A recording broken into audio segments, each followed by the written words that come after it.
भीम, जय जय जय जय जय भीम। और ये लोग बोलते हैं, हम तो दिन भर राम राम बोलते हैं, लेकिन बहुत सारे लोग अलग अलग ढंग से उसे प्रस्तुत करते हैं। जय जय सिया राम, जय सिया राम, जय जय सिया राम, जय सिया राम। दो बात और, एक तो भारत देश खतरे में है, भारत देश का संविधान खतरे में है और इस देश का लोकतंत्र खतरे में है। मैं एक ही बार नारा लगाऊंगा क्योंकि टाइम की बर्बादी नहीं करना है।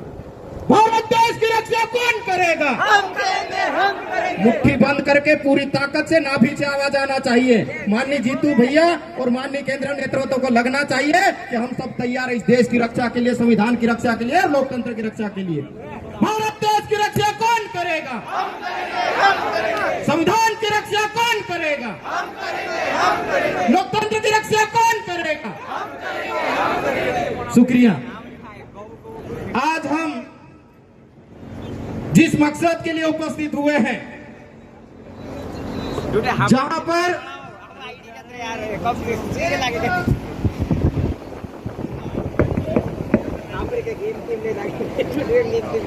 एक तरफ देश में ऐसी विचारधारा सत्तासीन है जो इस देश को तोड़ने की बात कर रही है और इस देश में नफरत की राजनीति कर रही है और इस देश के संसाधन और संपत्तियों को बेचने की बात कर रही है और इस देश में उनकी कुत्सित मानसिकता उनके सांसदों के माध्यम से हम लोगों के बीच में आ चुकी है। इस देश के सांसद आनंद हेगड़े जी वो कहते हैं कि इस देश में ज्यादा से ज्यादा सीट हम इसलिए जीतना चाहते हैं कि इस देश के संविधान को बदल सके। और हमारे पड़ोसी विधायक श्री सचिन बिड़ला जी वो भी इसी स्टेटमेंट को दोहराते हैं। अयोध्या के सांसद भी दोहराते हैं।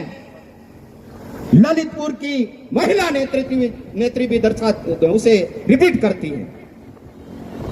और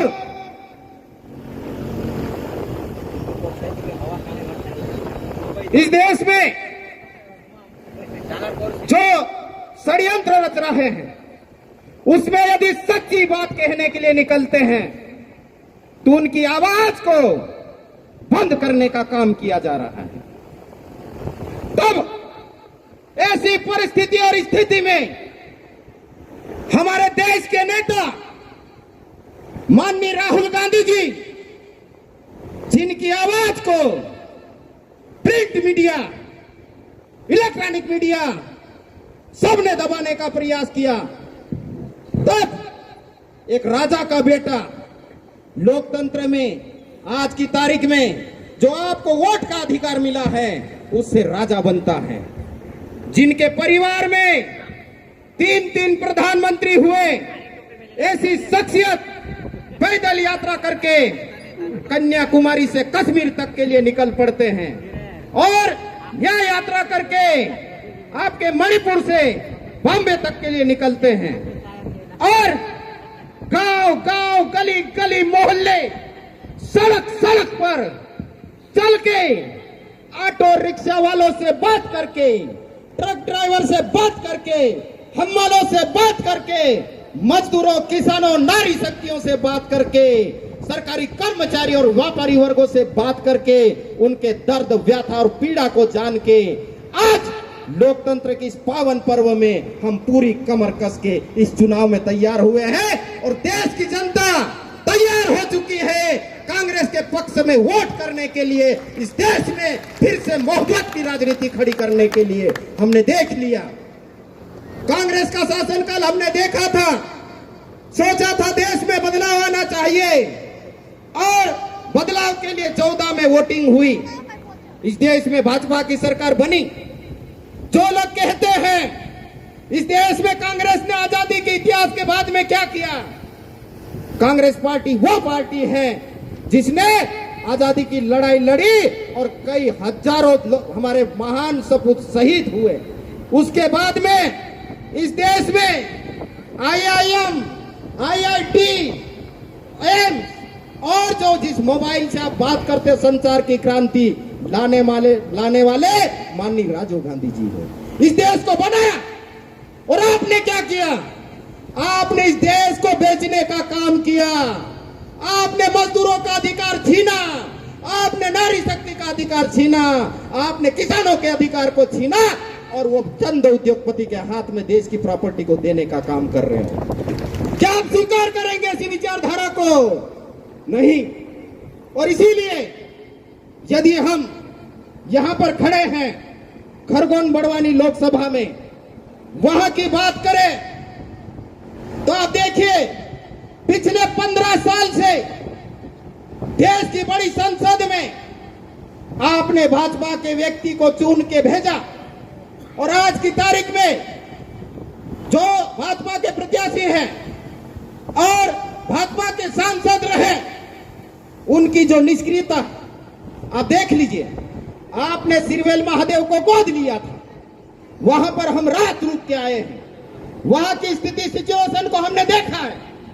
आज से 3 महीने पहले जिस गांव को यहां के सांसद ने गोद लिया, वहां पर एक माता प्रसव पीड़ा सहन करते करते दम तोड़ देती है। क्या ऐसा गांव जहां पर पीने की पानी की व्यवस्था नहीं है, सड़क नहीं है, बिजली नहीं है, आप एक गांव का विकास नहीं कर सकते, क्या क्षेत्र का विकास करोगे? और आदिवासियों के खिलाफ आए दिन अन्याय, अत्याचार, दमन, शोषण होता है। आप कितनी बार उनके बीच में जाते हो? आप कितनी बार सदन में बात रखते हो?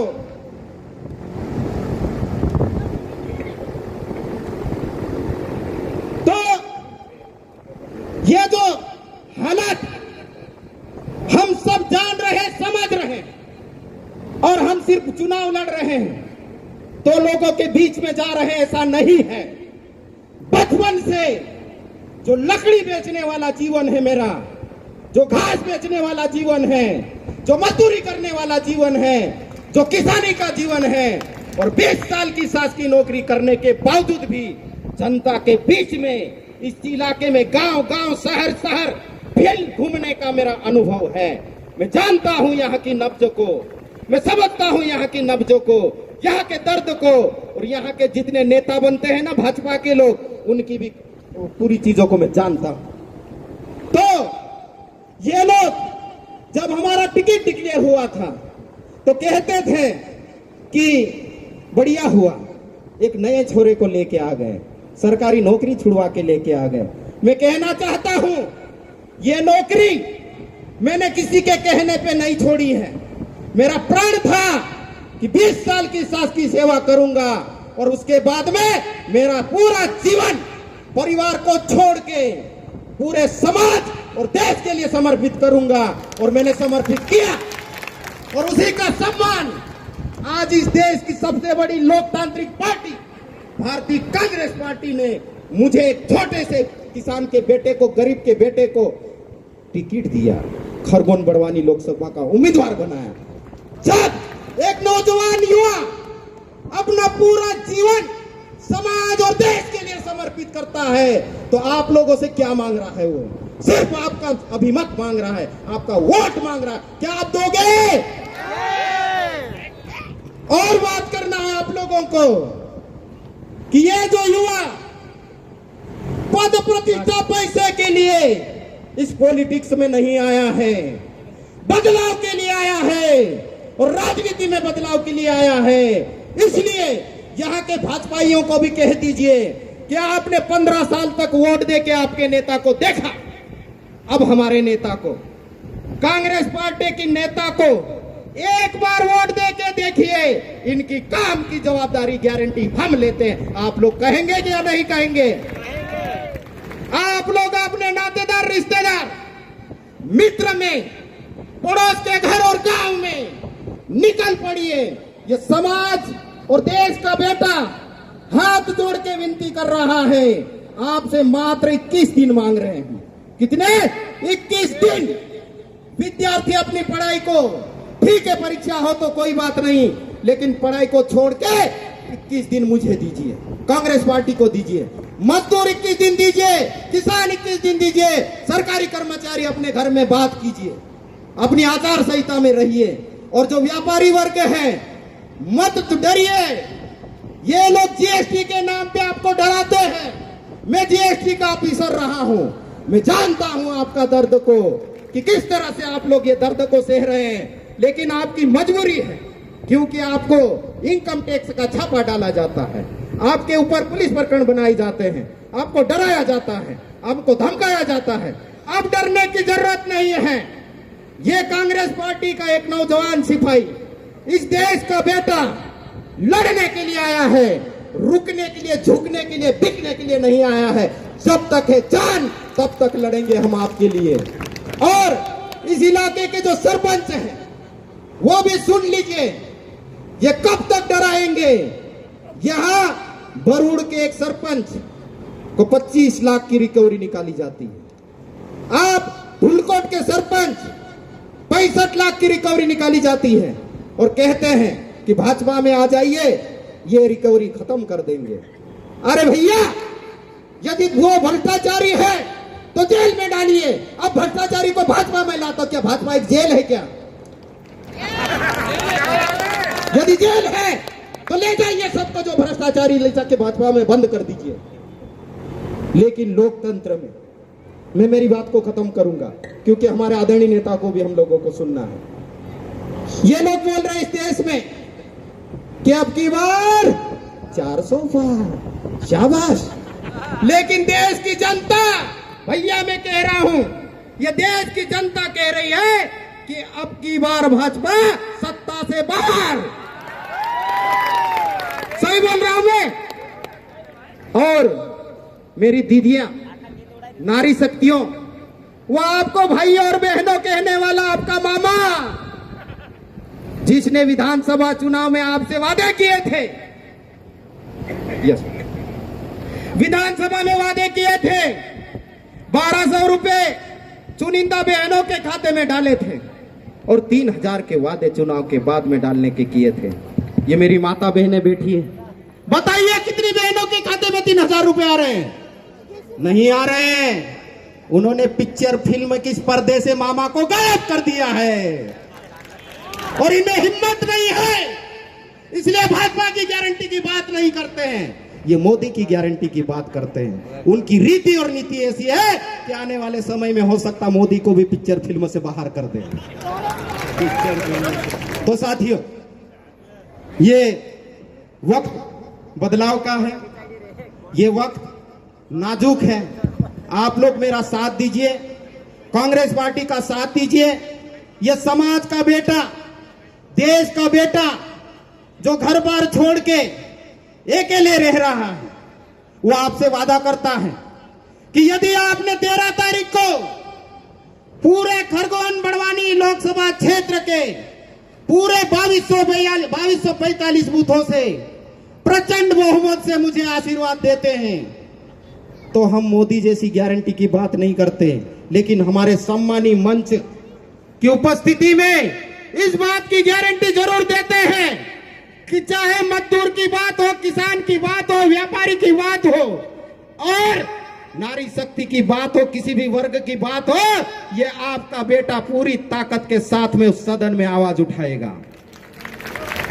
दूसरी जो गारंटी हमारी है कि आपके सुख दुख में जो भी हमको पावर मिलेंगे सांसद निधि के माध्यम से, और हमारी सरकार देश में बनने जा रही है, चिंता मत करना। जहां जहां जरूरत पड़ेगी हमारी टीम के माध्यम से आपके साथ में उपस्थित रहेंगे। जहां जरूरत पड़ेगी ये पोरलाल खरते आपके सम्मुख हाजिर होगा, आपके सवालों का जवाब देगा, आपकी समस्याओं का समाधान करने के लिए हमेशा हमेशा के लिए तत्पर रहेगा। और आखिरी बात कि ये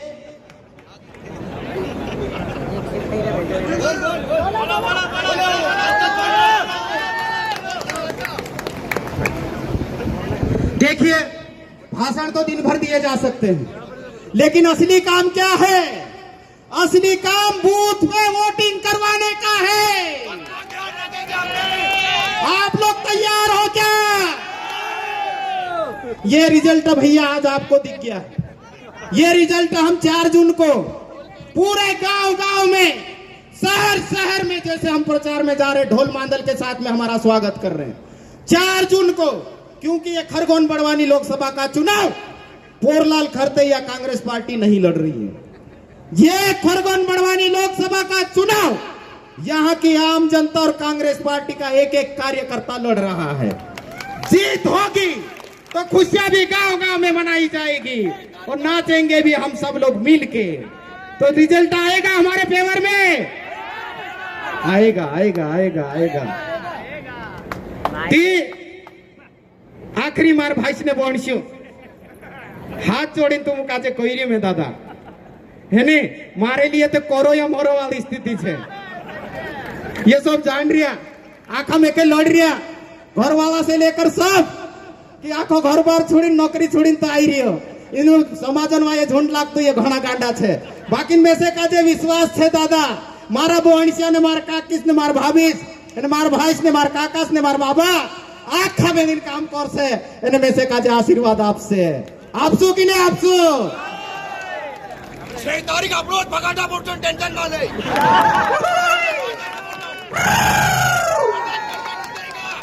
गाव मारो हण्यारे यामू गाव मारो हण्यारे गोयडे गोयडे उजाडी वस्ती मारो हण्यारे यामू आदिवासी आदिवासी जुआन्या रे आदिवासी जुआन्या तुफाने बांधने निकली पोया मैदान मारे।